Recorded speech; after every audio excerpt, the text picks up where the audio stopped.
Jimmy grew up on onion farms, dreaming of action, adventure, and legs. A Felix Institute ad showed a slug in a battlesuit, legs, wings, rifle, and Jimmy was hooked.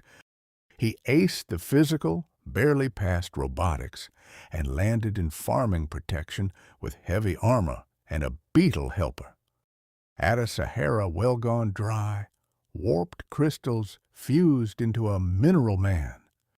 Thinking like a mechanic, Jimmy used pumps and flood systems to crack the creature while shielding Snail Girl and Beetle Helper.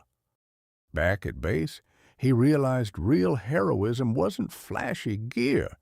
It was protecting people with the skills he already had.